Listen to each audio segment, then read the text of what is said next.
जय हिंद दोस्तों, एक बार फिर से आप सबों का स्वागत है हमारे YouTube चैनल पर। तो आज हम लोग पजल के इस स्पेशल सीरीज में 16वें दिन की बात करने वाले हैं। और आइए शुरुआत करते हैं होमवर्क क्वेश्चन से। बोलता है 8 छात्र दक्षिण की ओर मुख करके बैठे हैं। अच्छा, जब छात्र दक्षिण की ओर मुख करके बैठेंगे बाबू, तो जिधर हमारा लेफ्ट होगा उधर इनका क्या होगा, राइट, और जिधर हमारा राइट होगा इनका क्या होगा, लेफ्ट। अब बोलता है P तथा T के मध्य में केवल 4 छात्र हैं। और हमने आपको बताया है कि हम लोग फर्स्ट लाइन ऐसा पिक करते हैं जिससे रिलेटेड लाइन हो। तो आप देखिए PT से रिलेटेड लाइन एक यहाँ है, एक यहाँ है, और फिर ना एक T से रिलेटेड लाइन यहाँ भी है। अगर इन तीनों लाइन को आप एक साथ पढ़िए तो पहला लाइन बोलता है PT के मध्य केवल 4 छात्र हैं। लेकिन भाई कंफ्यूजन तो है कि PT के बीच अगर 4 छात्र है तो इधर P की इधर P। लेकिन अगला ही लाइन में देखिए क्या बोलता है। अगर इस लाइन के बाद हम इस लाइन को पिक करें तो बोलता है P T के दाईं ओर बैठा है। अच्छा, T के दाईं ओर P बैठा है। अगर T के दाईं ओर P बैठा है तो जाहिर सी बात है T का दायां इधर होगा क्योंकि फेस दक्षिण की ओर है। और ये लाइन क्या बोलता है, T पंक्ति के किसी एक छोर पर है। तो T अगर पंक्ति के किसी एक छोर पे है तो T के अब इधर एक भी आदमी नहीं होगा, इधर आदमी होगा तो T छोड़ पे नहीं बचेगा, है ना। और PT के बीच कितने छात्र हैं, तो PT के बीच सर ना 4 छात्र हैं। कितने, 1 2 3 4। अब अगला लाइन, फिर यहाँ पे T से रिलेटेड एक लाइन है। T Z के बाईं और दूसरे स्थान पर है। T जो है ना बाबू, T वो Z के बाएं दूसरा T कब होगा, जब Z ये होगा तभी तो Z के बाएं दूसरा T हो पाएगा।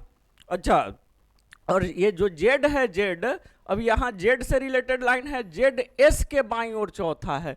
ये जो Z है ना, ये किसके, तो S के बाएं चौथा है। तो S के बाएं पहला, दूसरा, तीसरा, चौथा Z हो गया। क्लियर है बाबू। अच्छा, टोटल आदमी कितने हैं, 8। अभी तक 7 ही आदमी हुआ है। और आपको पता है कि हम बीच में आदमी नहीं दे सकते, है ना। बीच में आदमी देंगे तो इसके बीच 5 आदमी नहीं, 4 आदमी नहीं बचेगा, है ना।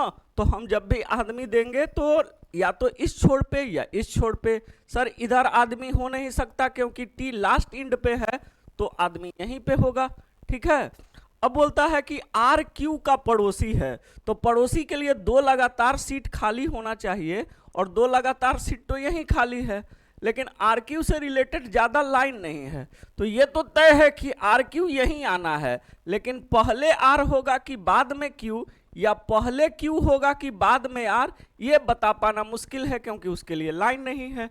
अच्छा, एक लास्ट लाइन बोला है कि T X का पड़ोसी नहीं है। तो भाई अगर T X का पड़ोसी नहीं है तो X यहाँ नहीं, X यहाँ आएगा, और जब X यहाँ आएगा तो बचा हुआ Y यहाँ हो जाएगा। सवाल पूछा कि दूसरे छोर से 7वां कौन है। ठीक है, तो 7वां कौन है भाई, Y है ना। दूसरे छोर से 7वां कौन है, यानी दूसरे छोर से मतलब T जिस छोर पे है उस छोर को छोड़ दीजिए, दूसरे छोर पे आइए। उस छोर से 7वां कौन है, तो Y है। उम्मीद है कि आपने इसे सॉल्व किया होगा और आप सही सही सॉल्व किए होंगे। अब ये है हमारा आज का पहला क्वेश्चन। बोला 6 स्नातक विद्यार्थी डैश डैश डैश की परीक्षा सोमवार से शुरू होती है और शनिवार को समाप्त होती है। तो आपको पता है कि इस प्रकार के क्वेश्चन में हम पहले सोम, मंगल, बुध, बृहस्पति, जो दिन का नाम है शुक्र, ये पहले लिख